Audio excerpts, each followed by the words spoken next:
All right, good morning, guys. First, tradingology.com trading room for July 2nd, 2020. Get our doors opened up as usual. Get you guys in here.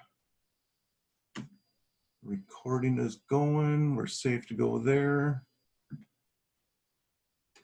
Good morning. Good morning, laptop. Yes. How we doing, Dave? Good. Had to sit outside today. We had a couple of days of rain and it really cooled off, and it's absolutely gorgeous out here today. Nice. Very nice.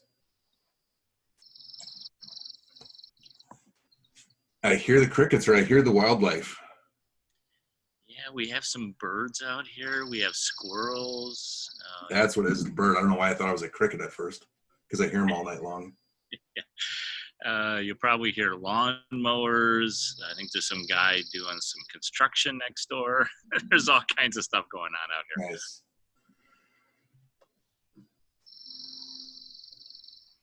Interesting jobs information coming out this morning. Yeah. It's 4.8 million jobs added and 1.47 million lost. Yeah, I was trying to put that together. That was kind of interesting, where the rate was better than they expected, but the claims were worse. Yes. For the new ones. For the new ones, that's right. Yep. So it's kind of a mixed bag. I mean, the president came out this morning and gave a little speech, and the market was already up a couple hundred points, and it zoomed up 400. No stopping this market, like we talked about Tuesday. We're going to 40,000. Dave called it. 40,000. That's right. I'm gonna put a note on that. July or June 30th. Yes. 2020. We called for 40K, or Dave did. Yeah, mark your calendars, and yeah, we're going to 40. Little tongue in cheek, but also Go ahead. I do think we are going a lot higher here. I also mentioned XLM, which has just been on a tear, and Link is also up very, very sharply today. I figured out my problems, and I got a few positions opened up last night on that. Oh, well, that's good. It ended up being a whitelisting deal. Oh, jeez. Okay. So I had my IP whitelisted, and my ISP provider changed their IP scheme. So I had a new public IP as they were seeing me as, so they weren't allowing the orders to go through. So I just had to update my whitelist and the account, and then I was able to place my order. So I'm happy again. Now I'm more diversified, and I got more crypto. Awesome. Good. Yeah, I just like the looks of XLM. I don't know why it's going up, but it's going up, and that's all I really want to know right now, I guess. Yeah, I think it was up like 12% or something when I was looking last night. Yeah, it was up pretty crazy numbers. It dipped down a little bit to below 0.07 cents, and now it's back up to almost 71 cents. Yeah, 7.1 cents. I have a feeling it's going to be like what Ripple did in March of 2017. It was about the same price. Ripple was at XRP was at 0.06. Just about a half a cent, and then it ran up to like 40 cents real quick. Maybe we'll see the same thing happen with XLM. I don't know. But sure. My target is around 30 cents right now for XLM. Yeah, this is the daily chart, and it's definitely trucking. Yeah. So we'll see if it does another one of these. Gets up to maybe a dime. Yeah. What's the all-time high on that one going back? Oh, the all-time high, you can't get that on Coinbase because it was recently listed. Sure. But back in the day, I think on whatever exchange it was on at the time, it was 87 cents. Okay. Good to know. Yeah, up 3.5% right now on this chart. Yeah, so we've got all the markets up. Of course, the banks are, now that the Volcker rule is changed, we have banks buying stocks again. They're probably buying back some of their own stocks. Big big money center banks are buying the regionals, propping up. As soon as I heard the financial assets, or financial stocks rather, the financials were going to start to get a bid. There's no way that the market can go down with that kind of fundamental news. Notice anything different about me today? You got your Brad shirt on. Well, actually, this is a friend of mine designed this. His name is Jim Hyatt. He's J Hyatt 139 on Brad's stream. Yep. And Twin Pop 14 on Twitter. He's in my neighborhood, and he made these T-shirts for Brad to sell on his store, and he gave me one. Nice. Very I still nice. think it's hilarious that you guys are like neighbors. Yeah, I know. It is kind of Small funny. world. I saw him in Brad's stream quite a few times, and he always cracked me up with some of his comments. He's kind of a joker, but so we started talking, and I found out he only lives blocks away from me. It's funny. Wow. Yeah. Yeah, it's one thing to be like in the same metro area, but yeah, if you're within a mile or close, it's like, that's weird. It was very strange. He's the only one. As far as I know, there's other people who are way, way up north of us near the Canadian border, but that's really, really far away. Sure. I don't know anybody else actually within a couple 300-mile radius maybe. Interesting. Well, yeah, looking across the board, like you say, everybody's happy. The internals are just buried to the top side here. 2,200. Nothing but stairs stepping up. I mean, we're creeping up close to that. We're almost at 90 here. Oh, what I was looking at the other day too. We're real close to your diamonds versus Qs again. 261 to 253 within $10. Oh, wow. Yeah. Yeah, that's really close. Yeah, everybody's up over 1.5%. Of course, the Russell's up 2.5%. Yeah, the number of people back to work, I think, surprised everybody. But I've seen reports on, ADP or payroll or paychecks, all these companies that are reporting more stuff, more payroll. So we'll take it as a good sign, I guess. And yeah, I traded it up, closed my position a minute after 9 o'clock. That's why I was 1 minute late. So we'll trade what we see. Yeah, absolutely. Yeah. Take what the market gives you, right? Yeah, we have to trade what's right in front of us. No doubt about it. Doesn't really matter at the end of the day what the number is, just that we know how to leverage it. Yep. And I don't know if, on a sour note, the U.S. debt clock continues to just be insane. You're going to make me pull that up? The gold to dollar ratio is over 30,000 now. Gold to silver is over 3,000. Silver to dollar is over 3,000. And yeah, you look at the unfunded liabilities plus the national debt, you're talking about $178 trillion, and we have total national assets of what's that number at the bottom there? 132. So we are just way beyond and it's dropping in a hurry. Yeah, it's dropping at the millions by the second. Yeah. Yeah. Boom. Yeah, just absolutely insane here. So, I guess the Fed, whether or not they're doing the right thing or not, is another question, which we talked about on Tuesday. They're not stupid. They know what they're doing. They're inflating the economy, and when the economy gets inflated, we're going to see commodities, stocks, cryptocurrencies, and just about everything else up. So what's your thumb on the pulse of thinking that they actually try to make people pay their taxes within 2 weeks or not? Because that's the current due date, right? July 15th? Yeah. And I got to pay. So, boy, I'm really hoping they do something. I actually just mailed mine in last week, so I said, "Yep, I'll be done with mine." Oh, well, good for you. You're smart. One No, less thing to think about. I always wait to the last minute because I don't like giving the government any money before. But yeah, it would be a pleasant surprise to open up my TurboTax and enter my K1s and find out that I have no tax due. Well, the one thing I did hear too is they're saying, yeah, this is so they might be extending the due dates, but that might not necessarily mean they're extending forbearance, or I shouldn't say forbearance, but like, yeah, there might still be interest on these. So if people do owe taxes, and even though they're kicking it down the curb, 3 months at a time, that tax debt owed is most likely going to grow. Yeah.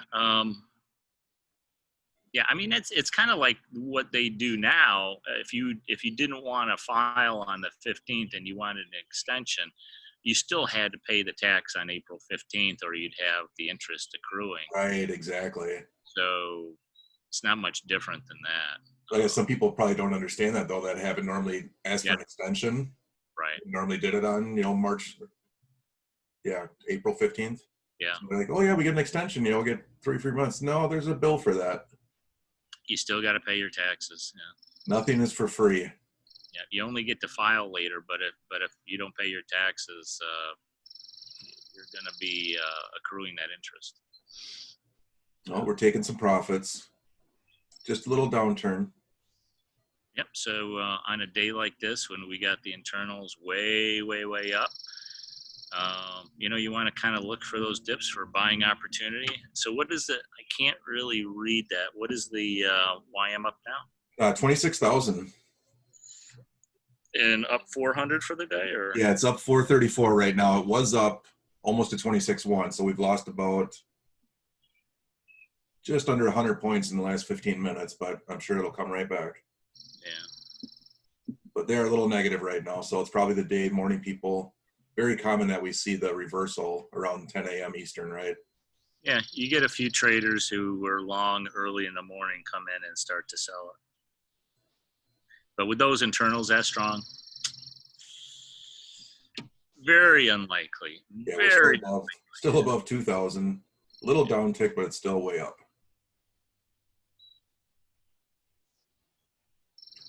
Unless they tweeted something else, who knows? Just an update on the VXX option trading. I got part 1 completed, and I'm going to finish up part 2 today, and I should be actually, you're going away, aren't you? I am heading out tomorrow morning. Oh, tomorrow morning. Okay. I'll probably get this to you this afternoon. Maybe you have a chance to review a little bit of it before you go. Oh, I will for sure. I'm recording quite a few things today, so I'll definitely make time for it. Awesome. And yeah, just a quick update, what's the weather outlook for you? 90s for highs pretty much every day. We actually have lows at like 72 degrees. The lows like never that high. So this is really warm weather. Well, at least you'll be, in the woods. It'll probably be a little cooler there on the. Yeah, it's looks like about the same out there. A little bit cooler actually for the lows, so the sleeping will be nicer. Like 60s out there for the lows towards the Black Hills area. Here's going to be the fun part. Did you hear what Trump's doing for the 4th? No. He's going to Mount Rushmore. Really? So I'm like, yeah, don't get in my way. How close is it? Keep within a half an hour. Oh, wow. Yeah, so he'll be flying into Rapid City, most likely right next to where I'm going to be. So as long as we get to our campground before they shut the roads down, I'll be okay. Yeah. Yeah, this is like the first time in over a decade, I think, that they've had a fireworks show at Mount Rushmore. Because of, I don't know if it was just polluting things or if there was dangers of fire or whatnot, but so it should be interesting. I don't know if we'll be close enough to see it or not, or if we'll even partake or stay away from the crowds. It's kind of the reason to go out there is to get away from people. So most likely we'll just watch from a distance. Yeah. Do you think this means that he wants his face carved into the side of them? Well, with all the recent talk of removing history, they're already talking about, that's why he protected Mount Rushmore, because they're already talking about that. It's like, we can't tear down Mount Rushmore. No. I mean, It's part of our heritage. as much as people are trying to erase history, we still need to understand where we came from. Yeah. I think that is absolutely ridiculous. Yeah, absolutely. There's a reason you learn from the past, so you hope you don't repeat the same mistake again. Absolutely. I don't know if you're into sci-fi, but the Stargate, the original Stargate series, had a one episode in which they visited the civilization who had absolutely no record of their past. Oh, interesting. Beyond like a couple of years. And like they're all just kind of fumbling around trying to figure stuff out. They had no written records, they had no books, nothing. Right. And it comes to find out that they had engineered there was some sort of a disease or something that developed, and it wiped everybody's memory out. And in the meantime, it was a complete destruction of their world. And there was like, I mean, they were cave dwellers for a while. And then after a few years, they were smart enough and intelligent enough to start building again. But they had no previous records, no history, nothing. And they stumbled along for like years. Interesting. But when the SG-1 team got there, they did some scanning of the planet, and they found a archive. And they started digging in. They found out that their scientists had engineered this disease that just about wiped everybody out and their memory. Interesting. Yeah. That's the only thing this current one's missing is the memory wipe.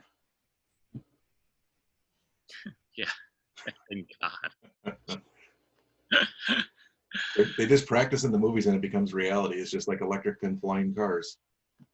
Yeah. Yeah. Or cell phones, you know, in the very early Star Trek series back in the 60s, they had those flip phones. Remember? Yep. They call up to the ship. Right. It's true. Captain Kirk, beam me up, Scotty. You guys are awfully quiet this morning. Sham, you doing all right out there? Andre? Sham got his Pine View script, so he should be happy. At least I hope he is.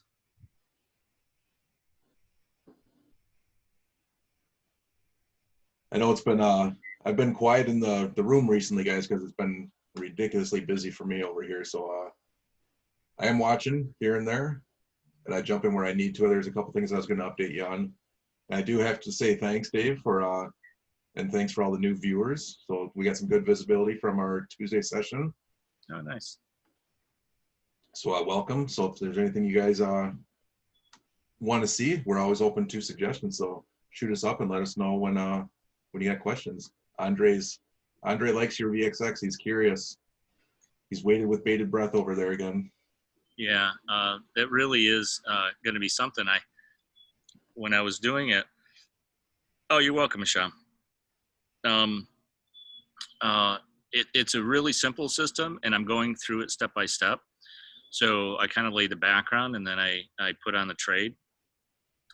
It is probably the easiest system ever for option income. Now, I haven't done anything with options really since 2008. I mean, I've had a couple of videos here and there, but in fact, since 2008, when I did that, I've been thinking about the strategy since then. And then when I think it was I don't want to say who it was that mentioned the VXX last year. Right.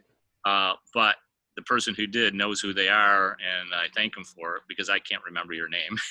If you can remind me. I'll go back to a video and I'll find it. Yeah. Okay.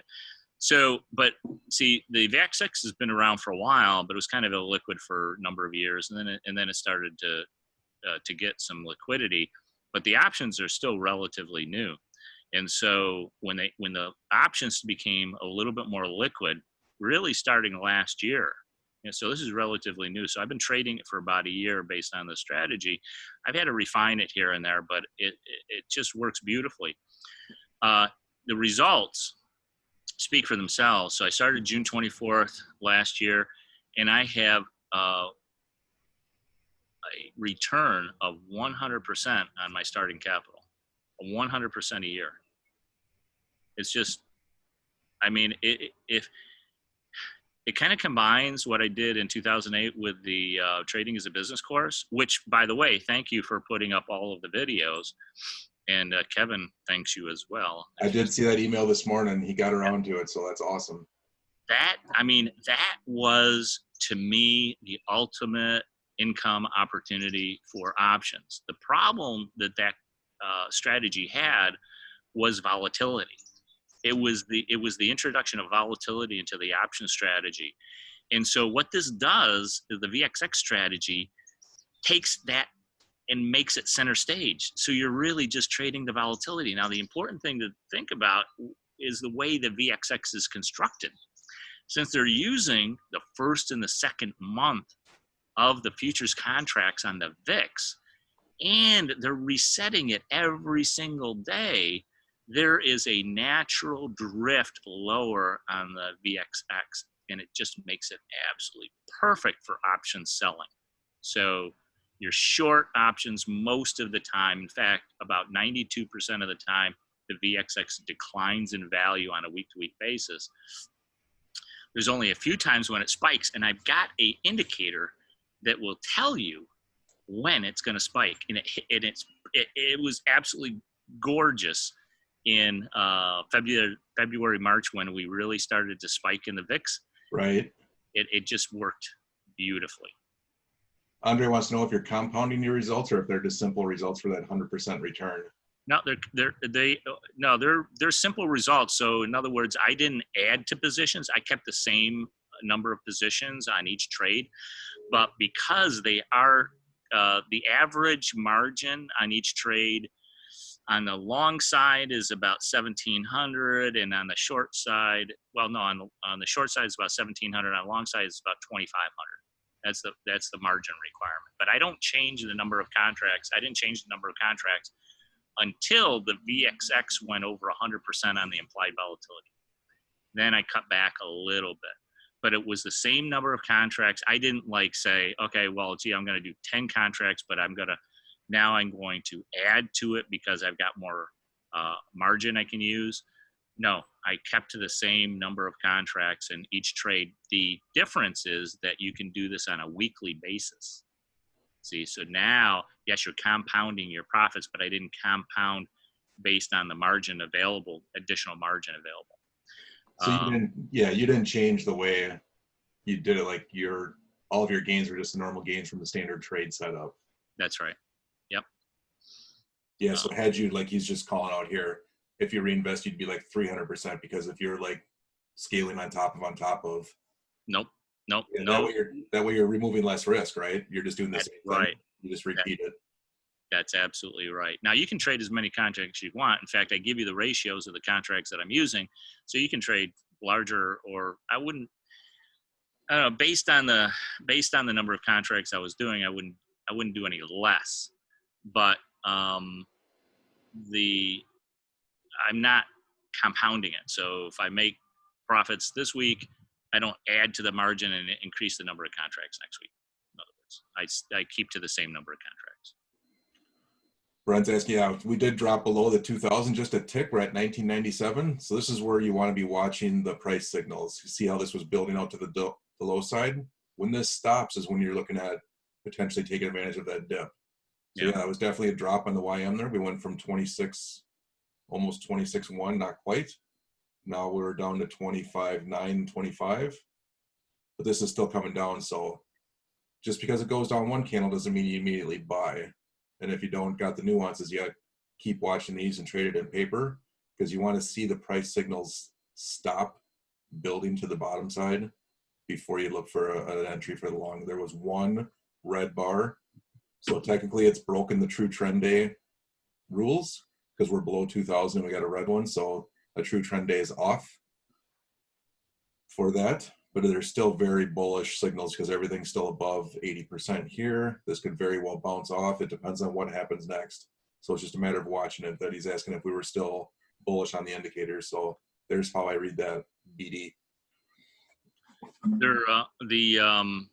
I think the only time that we really did a reversal after all of the internals were very, very bullish, like they opened today, there was one day, I can't remember, I think it was about a month and a half ago, where they did completely turn around and they almost went to zero. I can't remember. Usually on some type of announcement or some really odd event that causes that. Yeah, there was something strange about that day. Yep. But if you look at the red bar on the up volume and down volume, it's not very large, is it? I can't really see on my laptop. No, it's pretty tiny. I'll zoom it in here. So this is probably just specialists coming in, selling whatever stock they had on hand, and then. And it actually didn't drop below the previous bar, and the next one's forming green right now. So it could be the one little blip and come back. 1971 right now on the advancing declining. Still hovering right around that 2000.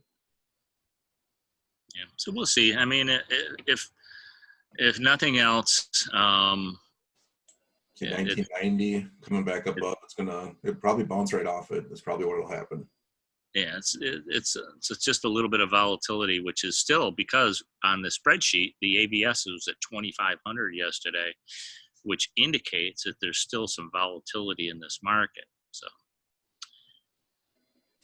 Yeah, the big up days go with the big down days. That's right. Oh, I see Andre's question. So if you reinvested, you would have had 300% return. I don't recommend it. I wouldn't do it. But you'll see when it comes out whether or not you want to do that. There are probably opportunities in which you can increase the number of contracts that you want to use, especially when the volatility was increasing. So that's really kind of up to you. But yeah, the returns just based on the same number of contracts every single week was 100%. Based on and that was a starting capital contribution into this account of $25,000. And so in that time frame, you went from what, 25 to 50 plus or something like that? I forget the chart I was looking at. It was 25 to over 50,000 within the year. Can't complain about that. Not at all. And that was using the minimum number of contracts. Now that I've traded the system for about a year, I'll probably increase that a little bit based on the ratios I have and the more experience I have with it. And I kind of recommend everybody kind of test it out and make sure you're comfortable with it before you start increasing the number of contracts. We'll see if they got any interesting news coming out. If there's since we are starting to break down a little bit here, I'm curious. Yeah. Larger bars.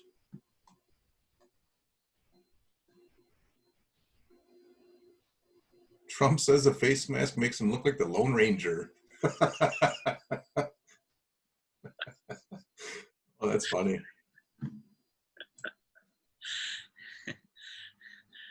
That dropped the market 200 points.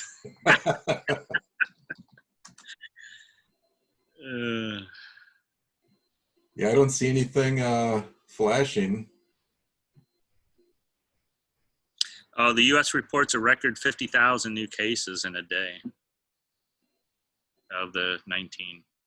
See, that's what's interesting, is that's not like really news. All week we've been talking about worse cases, worse numbers, worse deaths, but yet everything's rallying. So it's like, yeah, you can't say there's correlation there until they try and use it for an excuse. Right. Drives me nuts. Yeah, yesterday the futures were down early in the morning by over 100 points or 200 points, and then when Pfizer came out and said they're testing a new drug, it completely reversed and went higher. So it looks like we hit a pivot on the YM. Yep. We're going up. Pivot Pong. ES is hitting a nice simple average there. Mm-hmm. 2 red bars in the volume. And we'll see if this builds down. So yeah, this went down to a negative 342. Actually down to almost a negative 500 on the YM. So that was definitely a strong move down. And now it's retracing 150. So yeah, wouldn't be surprised again. Nothing surprises me in the market anymore, that's for sure. No, nothing. Nothing. Andre's asking what percentage of capital is at risk at any time and how much stays in cash. He's just waiting to see this program. Yeah. Well, like I said, you can put multiple positions on each month and each week. So you have 4 weekly entries. Well, you've got one entry each week, so you can have 4 positions on in any one month. And each one, the margin is anywhere from, I'll say, 2,000 to 2,500. So most you're going to have 10,000 tied up in margin if you follow the minimum number of contracts. And would you trade a larger account of 100K? Well, I'm getting to the point now where I think, yeah, it's very, very possible. I've got a friend who is running a hedge fund in Connecticut, and he's planning on putting $1 million into the fund, into his fund, just to do the strategy. He's been following it. Well, I told him about it a few weeks ago, and he's just been following it. And just in a few weeks' time, he sees the potential. So he's thinking about doing it with $1 million. If he thinks that the risk reward ratio is positive and it looks pretty good from his perspective, yeah. So I don't see any reason why you can't scale that up. We should definitely talk to, or you may have already reached out, or he may have reached out to you, as a private client from last year, I think, that we both talked to. I think this would be right up his alley because he had some larger funds that he wanted to invest. Yeah, absolutely. I'll shoot him an email or make sure he sees the VXX coming out. We'll make sure that he's up to speed. Yeah, absolutely.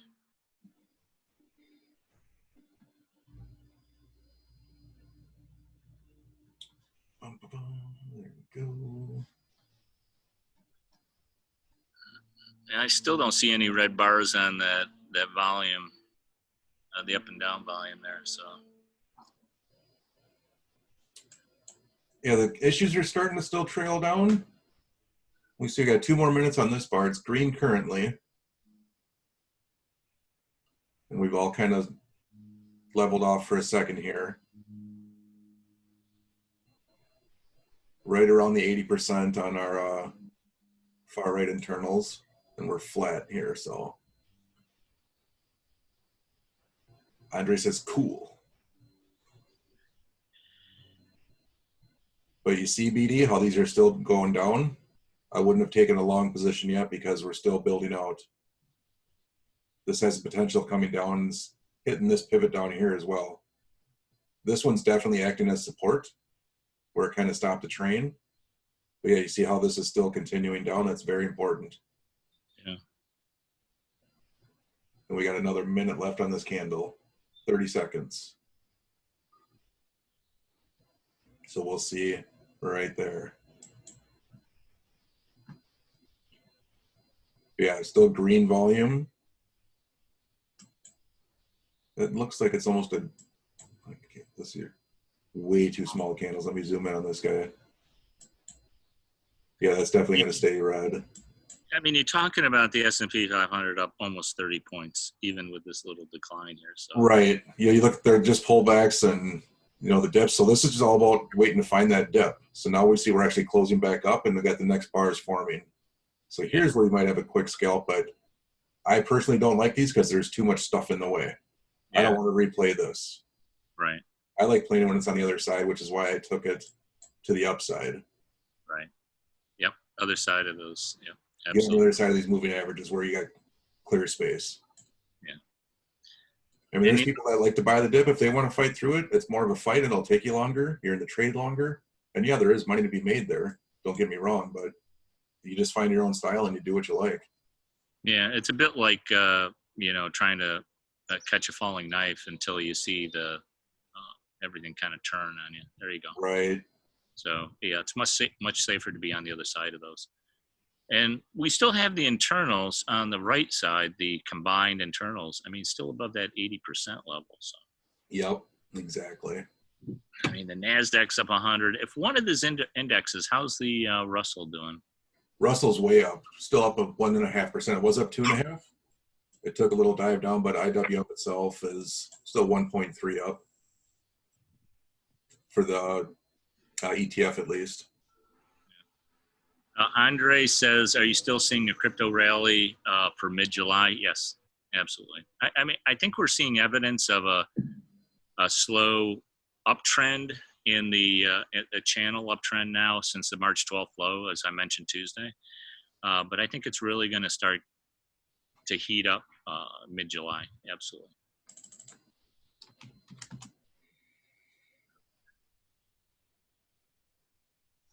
Yeah, the Russell Index itself is up 1.3%, the RUT.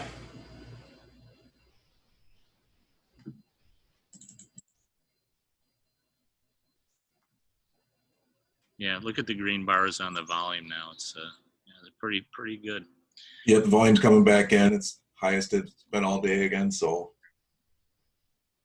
this is where, the time of the day that starts. This is why I usually don't trade past 10 o'clock my time. If I'm not in a trade already, I'm definitely not looking for one. As you start to see the chop. Yeah, 1% up across the board on the indexes right now. Almost exactly. Dow Jones 0.99, NDX 0.96, SPY, SPX 0.98. 1% across the board. All the bulls are winning 10-0, 10-0, 10-0. Yeah, that's SR1 and 2's up, all of our everything's bullish indicators here. yeah, and when the SDs are up around that 7-8 level, man, you can't. And we opened up at, looks like it hit 20 for a little while at the open. Yeah, but it's still up. I mean, anything over 5 is just so strong. It's really hard to push that thing down once it's up that high. Interesting on the Dow, the SR1 and 2 are right on top of each other. Mm. And look at where it came down to, and then can almost bounce right off of it, just above it. Oh, yeah. Yep.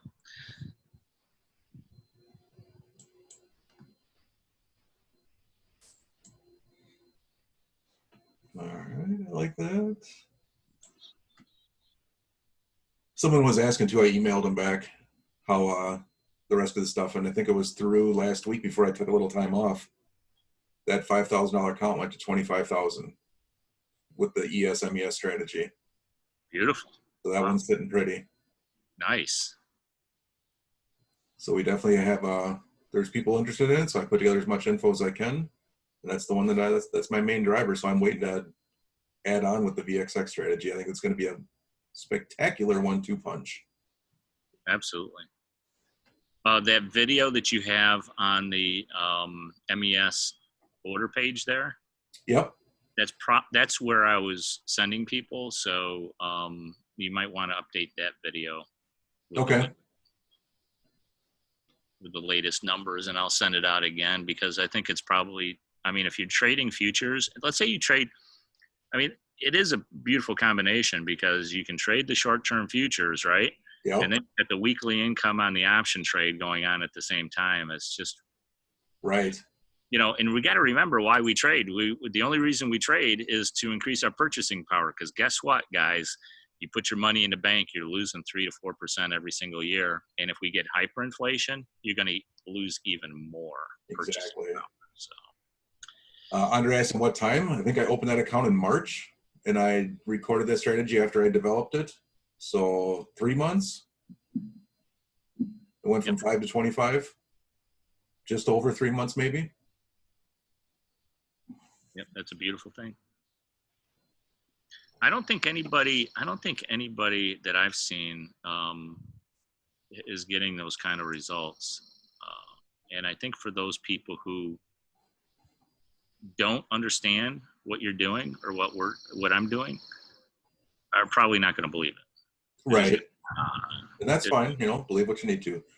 Yeah. Same thing, Andre. I don't do anything different. I trade the same contracts, just like you've seen in the course where I'm in.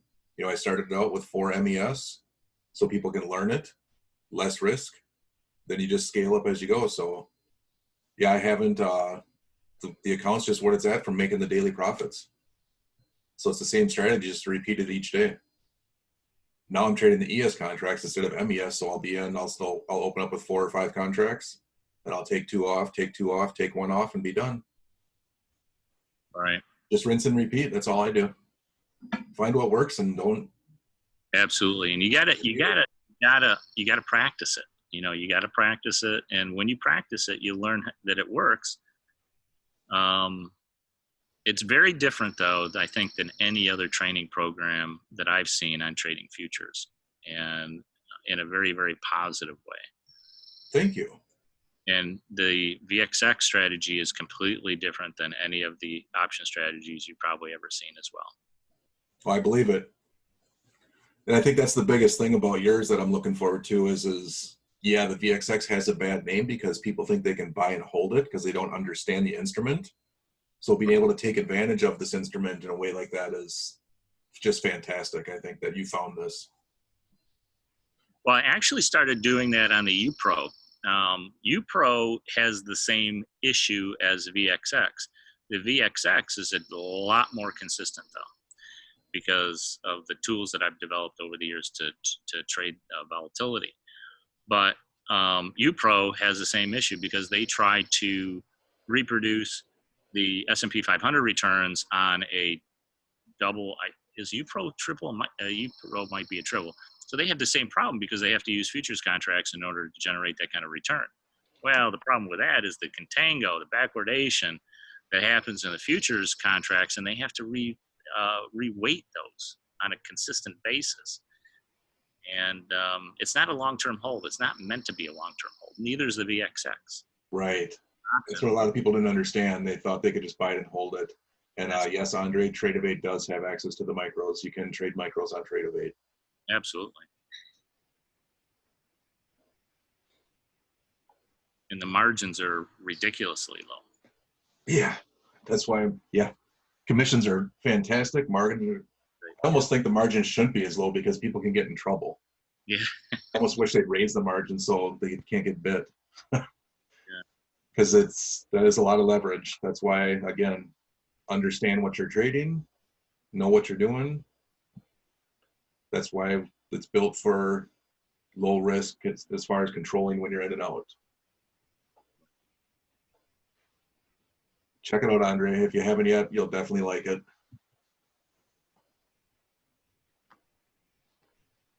Oh, and we're at 9:44 already. Holy cow, the time's flying. So the breaking news is that stocks cut gains after Reuters reports big virus spike in Florida. Yeah, that didn't last long because we're back up to around 3 on the Dow Cash Index. I think I heard that Tuesday as well, that Florida was like suddenly brand new. So way to manipulate the news again, guys. Yeah. Never fails. Yeah, I see the Bloomberg's got U.S. tops forecast with 4.8 million new jobs before the virus surge.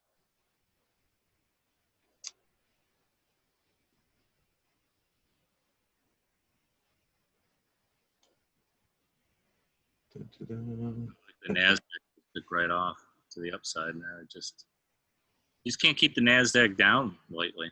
Well, all-time high again. There's a reason that bubble's there. NQ's all-time high. The Qs were an all-time high this morning. The index itself hit 10,432. Wow. Day after day, the NASDAQ keeps hitting all-time highs, I think. The Qs are going to pass the diamonds pretty soon. Yep. It's going to break it, I bet. It might happen before the end of the week.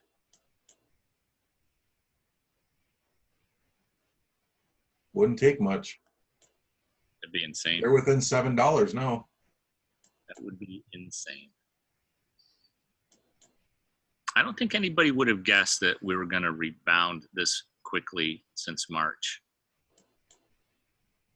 I don't think I heard anybody. I knew some people said, yeah, we're going to rebound, but then we're going to go back and retest the lows. But it doesn't look like it's going to happen now. Or will it take some other cosmic event to cause that? We'll see. Yeah, maybe aliens landing or something. I'm telling you, it's Q3. That's what we set up. Aliens in Q3 and Godzilla in Q4. That's right. Watch out. We're in Q3 now. Welcome to July. That'd be fantastic if that happened. Yeah, I called the aliens. That would be so funny, man. You'd be on the cover of every newspaper and magazine in the country. Right. The man who called the aliens. Oh, that's funny. Well, Dave, I think we might call it a wrap for today, unless you got any last golden nuggets in your back pocket there. I don't see anything else glaring at me. No, I gave you all the golden nuggets right at the front of the hour. So Right on. awesome, man. I hope everybody has a fantastic July 4th weekend. And Dan, have a safe trip and an enjoyable one. Yeah, appreciate it. Happy belated Canada Day for our Canadian friends. And yeah, you guys have a safe and to our U.S. friends, 4th of July. And you guys over the pond, enjoy some peace and quiet or whatever's cooking over there. We appreciate you guys coming out.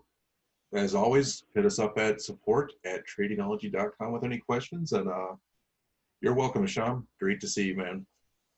Good to see you, Andre. Thank you, Asham. Thanks for coming. Appreciate it. And we will see everybody on Tuesday. Thursday, maybe. We will be off Tuesday. Okay, we're off Tuesday. We're off Tuesday. I'm going to be in the middle of nowhere with no internet, most likely, so I can't even report from the road. All right. We will see everybody on Thursday, a week from today. So keep your eye on the website for if for some reason something happens where we get delayed returning, I'll find a way to get it posted that we won't be here Thursday, but plan for next Thursday. Awesome. Have a fantastic time. Appreciate it, Dave. You have a great time. See you guys. See you, everyone.